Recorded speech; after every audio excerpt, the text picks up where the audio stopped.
呢度葉天恩塔羅頻道啊。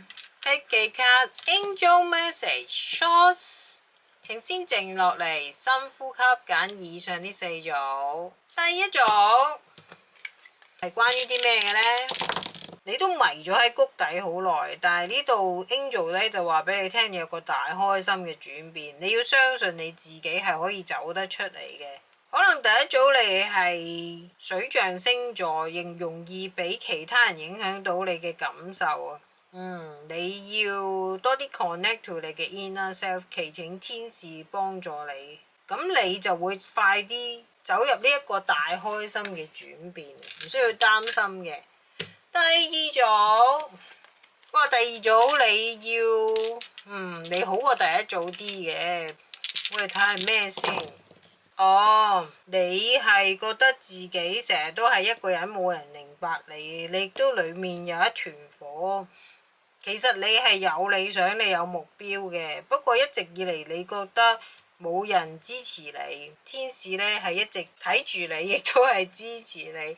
只要你maintain翻你嘅 vibe 係 positive 高企嘅話呢，你係可以做到呢成功，會令到人哋刮目相看嘅對你。第三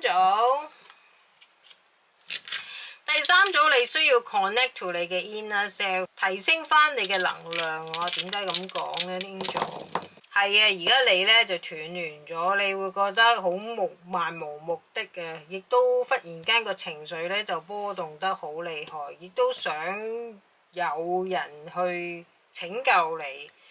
你會覺得自己而家點算好呢？咁低迷，你要多啲接觸大自然，例如話去下公園啊咁樣樣。咁當你同你嘅 inner self 溝通到或者接駁翻嘅時候呢，天使就可以更加幫到你走出呢個低谷。俾心機啦！第四組，第四組係幾特別喎，同以上3組呢係非常之唔同嘅個 vibe。基本上都冇乜嘢講噶咯喎，第四組講笑啫，我睇下佢講乜先。